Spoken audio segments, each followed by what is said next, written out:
And we're back with another one of my catch-up reviews for 2018, and this one is on Spider-Man Into the Spider-Verse. This movie is, so far, as of this recording, the latest Spider-Man film produced specifically by Sony Pictures, and instead of by them and Disney's Marvel Studios. And this time, it's not centered around Peter Parker. This time, we follow Miles Morales, a new Spider-Man that was created for Marvel Comics back in 2011 as a replacement for Peter Parker after his version in the comics was killed as a part of, give me a second, Ultimate Fallout number 4. And this one follows a slightly more original story where Miles is just getting into his powers and just on the brink of truly becoming Spider-Man, and with as little spoilers as possible, but hopefully most of you have seen this movie anyway, but so it won't matter too much, but anyway, an incident happens that brings many different versions of Spider-Man into Miles's little pocket universe, and they all team up to fix the space-time continuum and return to their respective universes. Ever since Spider-Man 3, I feel like Sony has been somewhat disappointing in the area of bringing Spider-Man to the big screen without a little bit of help. I mean, I enjoyed Andrew Garfield's take on Peter Parker, and his first movie wasn't bad, but it still wasn't on the level of, say, like Spider-Man 2, which for a while was considered one of the greatest comic book movies of all time, and I still think Spider-Man 2 is a great movie.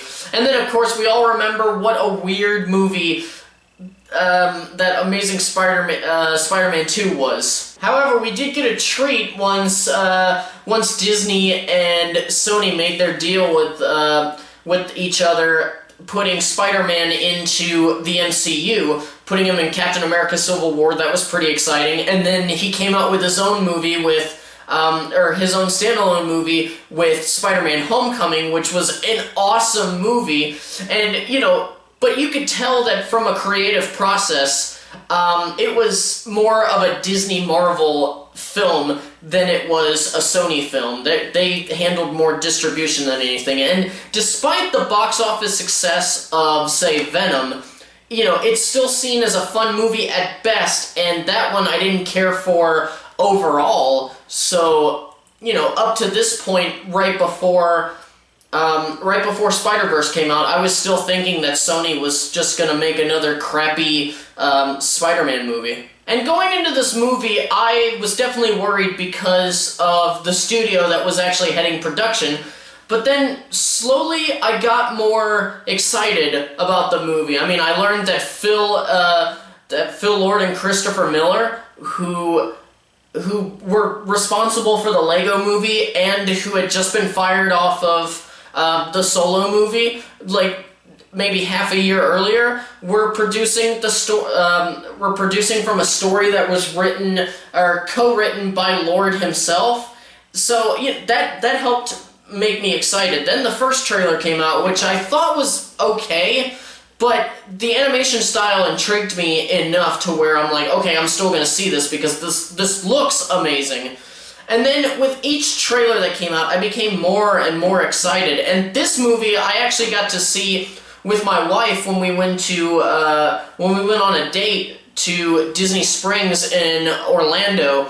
And, you know, we had done some awesome things that day before we even went to see the movie, and then we just decided to end the day by going to see Spider-Man Into the Spider-Verse in one of their lovely dine-in theaters. And if you've been with me for a while, I've mentioned in my really old Captain America Winter Soldier or Civil War review, probably both, that I actually saw Civil War for the first time in one of those theaters. I think it was actually the same theater room too. So, you know, I was very excited to go back in there, and plus she had never been to a dine-in theater, so I wanted to give her that experience. Now, before I actually get into my thoughts on the film, I do want to throw out my normal disclaimer for those of the uninitiated. The way that I break down my thoughts on a movie is I do a pro and con list. It helps me compartmentalize the good and the bad of a film, in my opinion. And while I try to keep those sections separate, if I can make a pro and con work off of each other, or if they're intrinsically tied to each other, then I'll, you know, then I will do that. Also, don't forget to hit that subscribe button if you haven't already, or if you're not already a subscriber, because it helps out the channel a lot. Okay, there's your disclaimer and reminder to subscribe. Let's go ahead and get into my review of Spider-Man Into the Spider-Verse. In your universe, there's only one Spider-Man. But there is another universe. It looks and sounds like yours, but it's not. My name's Miles Morales. I love you, Miles. Yeah, I know that. You gotta say I love you back. Dad, are you serious? I wanna hear it. Look at this place. Dad, I love you. Dad, I love you. That's a copy. You ever hear of the Super Collider? You're gonna love this. Dimension opening now. Hey, kid. You're like me. That's impossible. All right, kid, listen up. This fry is your universe. It's soggy, it's weird, it's gross. And this delicious normal fry is my universe. Time to swing. Good, you're doing it. Double tap to release and whip it out again. Okay. Whip. And release. You're a natural. Whip.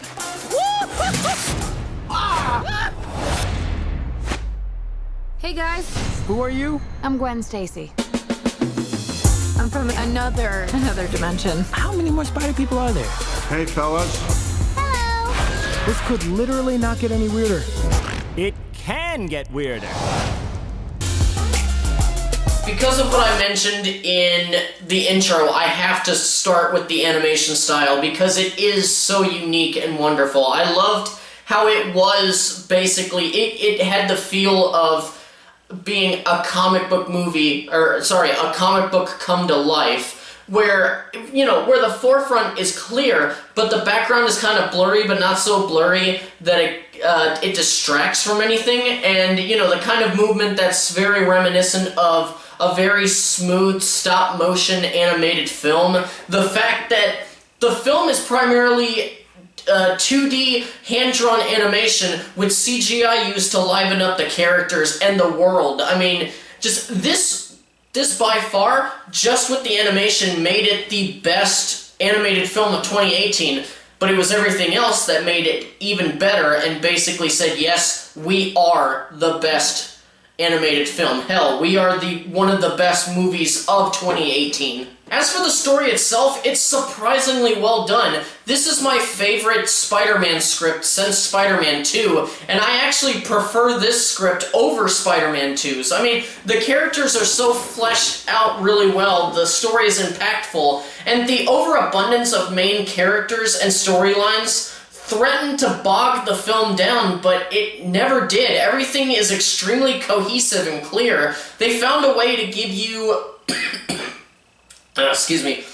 They found a way to give you the gist of each character without taking too much time away from the story. What helped that cohesion is in the comedy, and that way that they introduce each important character is really funny, and I looked forward to each one that I would see, because it would be in a predictable way, but each time that it happened, it would change slightly, and each change was just hilarious. But that being said, it's not a straight comedy, this movie, it's really not. This film takes its more serious moments, well, seriously, especially with Miles. And the character of Miles Morales, I never had a personal connection with. I thought that the character was good, but I just never connected with him the way that I did with Peter Parker growing up, who has been around for decades. And I think, I have a feeling that a lot of people had that issue, because I know when they introduced Miles in the comics, I know that there was a shit ton of people who were pissed and didn't like it. Some for racial reasons, other ones because it was more like, hey, we're used to this Spider-Man, why do we need another one? And the funny thing was that I didn't hear as much when, you know, for whenever they were switching, like, different characters, like Falcon becoming Captain America or Bucky becoming Captain America in the comics, but I don't know, that's probably when I wasn't really paying attention to anything. But anyway, I don't know, it's a lot easier to connect to a character that has more history than Morales, and Morales is still a young character in the comic books. Like I said, he's only been around for 8 years in the comics, so he's still fairly young, but I loved this version of Miles. He's not an instantly perfect hero that we are used to seeing a lot of these days. He's very smart, but extremely naive. He intentionally fails tests in school because he doesn't want to be in the school that he's in, and he misses his old school, his old friends. He even has a fear of heights, which is great when you're Spider-Man. It's great to have what is it, acrophobia? Is that what it is? Anyway, I got the chance to watch his character arc, which was beautifully realized. And by the end of the film, I found myself legitimately caring about him and wanting to see more of him. And it was funny because I hadn't played the PS4 game Marvel's Spider-Man before watching the film. I actually had to wait because it was a Christmas present, and we saw this movie like, I think a week and a half before Christmas, because I had a deal with my wife that I wouldn't play it until then because I bought it with the Christmas money. But anyway, now I love the character of Miles Morales thanks to the film and the game because of how well the mediums fleshed him out. And I'm actually at the point where instead of seeing Miles as somebody who replaced Spider-Man, or Peter Parker as Spider-Man, I now see him as Spider-Man. The film isn't perfect though, and I'm actually happy to say that this is the only issue that I have with the movie. I'm sad that I had an issue with the movie, but at the same time, I'm just glad that it wasn't too many things or too big of things. There's one character that I liked and wished that they had done further development with, and that's Wilson Fisk, the Kingpin. He was set up as just this big, hulking villain for the most part. Occasionally you would get glimpses behind the curtain, which I really liked, but it didn't feel like it was enough. Of course, there are so many main characters that I understand why he was kind of left a bit more in the shadows, but I just wish that wasn't the case. And those are my thoughts on Spider-Man Into the Spider-Verse. I love this movie. I really love this movie. I've rewatched it many times since we saw it in the theaters, and I will continue to watch it like every couple of months because of the animation style and just how good the story is and all of its characters. This movie was everything that I wanted it to be, and ended up being even more, and because of that, I have rewatched it multiple times. I recommend this to anyone who's a comic book fan, even if you're just a casual one, and this is definitely a film